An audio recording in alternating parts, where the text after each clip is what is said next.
Mapagpalang araw po sa ating lahat. Today ay isa na namang napakahalagang updates tungkol sa Shiba Inu token ang pag-uusapan natin. Importante po na mapanood po ninyo ang video na ito dahil dito ay sasabihin ko sa inyo ang kumpletong technical analysis sa token na ito, including our weekly, daily, and hourly chart. Kaya kung gusto mong malaman kung dapat ka na bang mag-sell or mag-buy ng Shiba Inu token mo, ay panoorin mo na ang video na ito hanggang sa dulo. Pero bago yan ay disclaimer muna po tayo. Ang video po na ito is not a financial advice but for educational purposes only.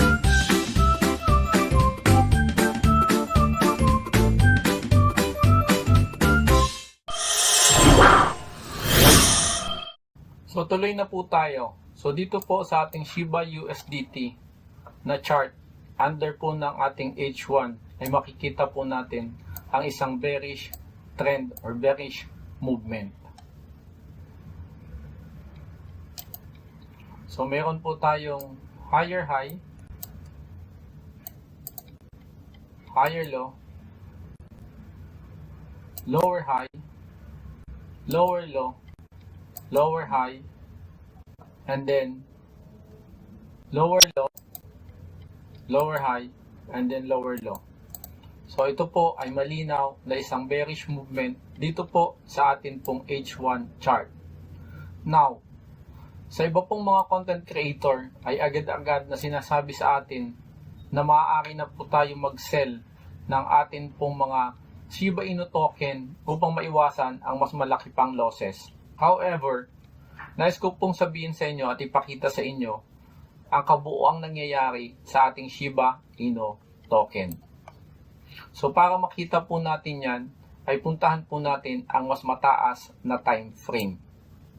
Punta po muna tayo sa atin pong day 1 time frame. So dito po sa ating day 1 time frame, ay makikita po natin ang isang ranging market. So ito po yung ating lowest low. And then, ito po yung atin pong recent high. And then, ito po yung ating higher low. And then, ito po yung ating lower high. So, ibig sabihin, hindi po siya nakabuo ng 2 cycles ng higher high, higher low, and then higher high supposedly, and then higher low. So, that is why ito po ay isa ng ranging market. So ano ang sinasabi sa atin ng isang ranging market? Ibig sabihin, walang malinaw na trend currently sa atin pong D1 chart. So, kung walang malinaw na trend sa ating D1 chart, ay kailangan nating pumunta sa atin pong weekly chart.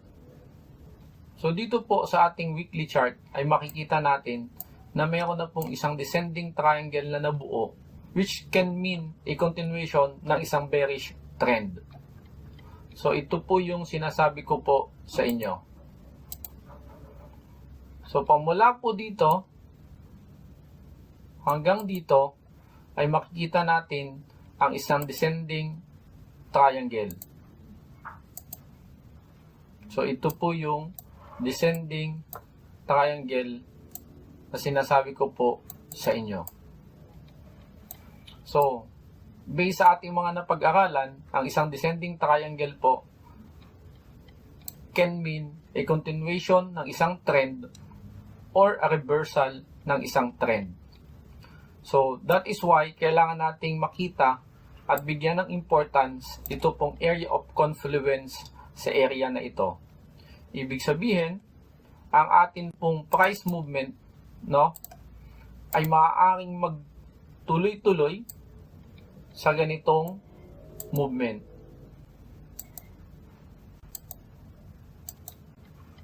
And pagdating po dito sa ating area of confluence na ito, ay doon pa lamang po tayo makakapag-expect ng isang movement, either bullish movement or worst case ay isa pong bearish movement.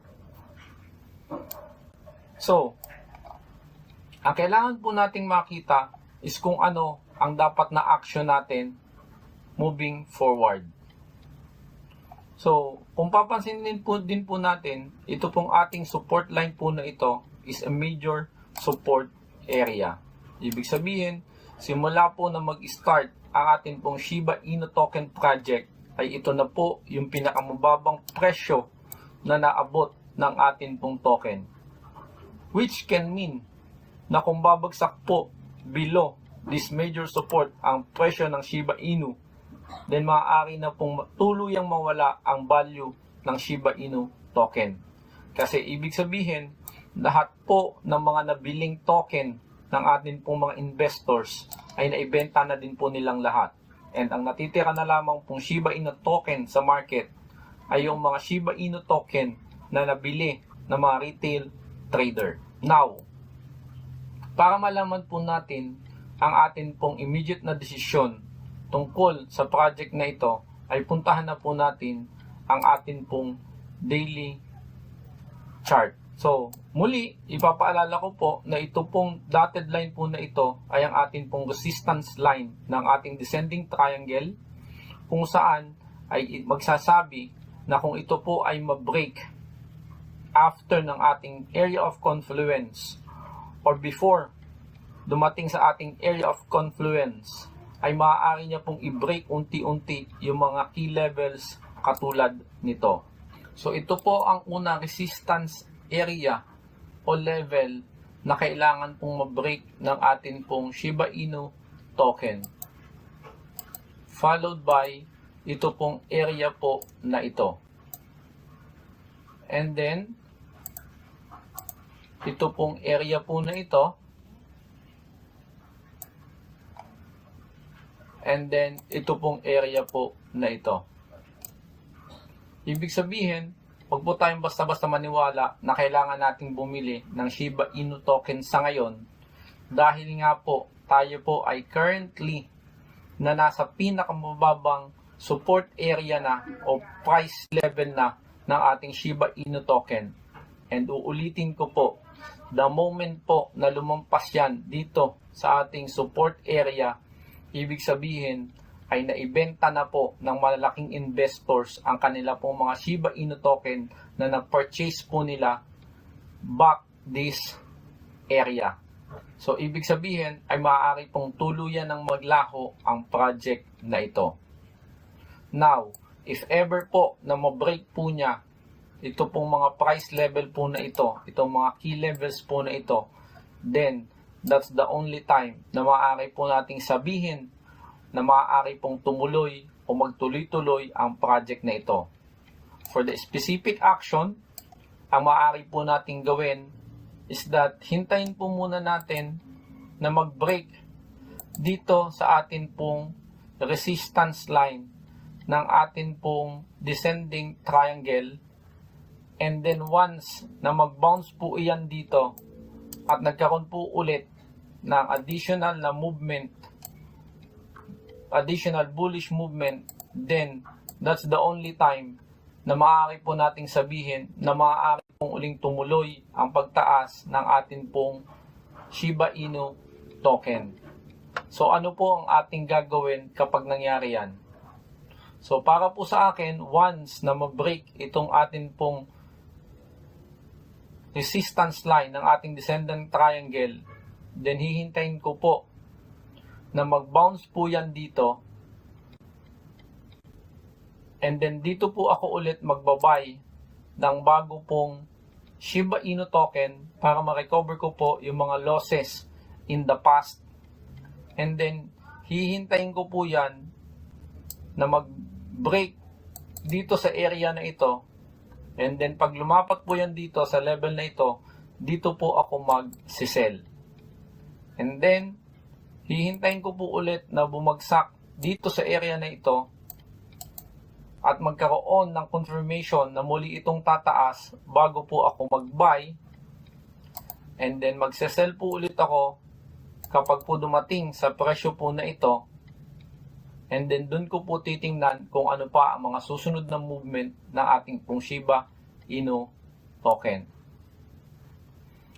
So, muli, pag bounce po niyan, dito po tayo mag-buy.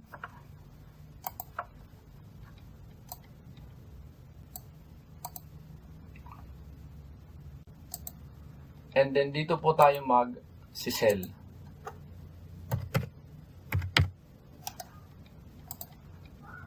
And then dito po ulit tayo mag-buy.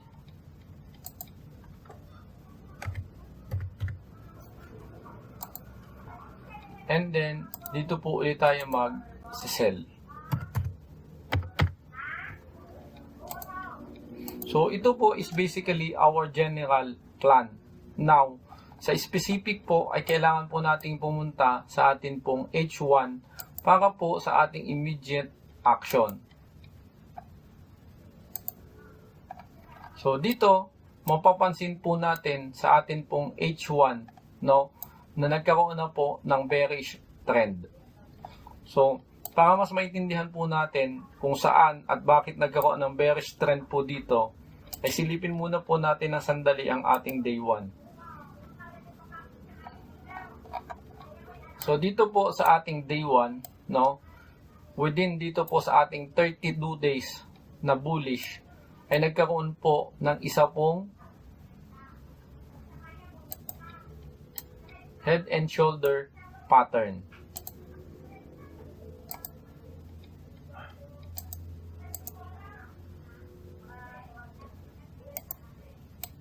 So ito po ang ating first shoulder. Then ito po yung ating head. And then ito po yung ating next na second shoulder. And dahil po dyan, nung nagkaroon po ng break sa atin pong trend line, no, dito sa area na ito, ay tuluyan ng bumagsak ang atin pong presyo pababa. And again, we are expecting na bumagsak po yan hanggang dito po sa ating level na ito or dito po sa area po na ito. Dahil mapapansin po natin na dito po ay currently meron pong isang bullish OB.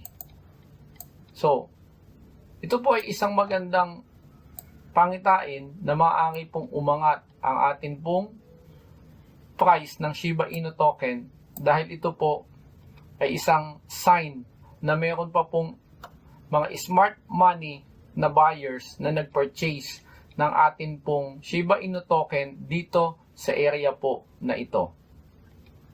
Okay?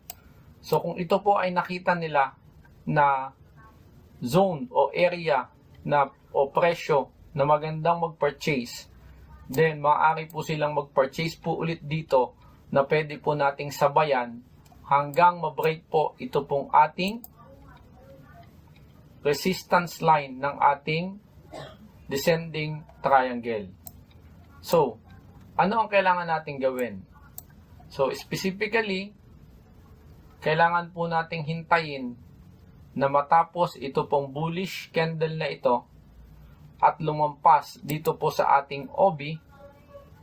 Pagkatapos mag-bounce and then confirmation candlestick bago po tayo mag-purchase ng atin pong Shiba Inu token.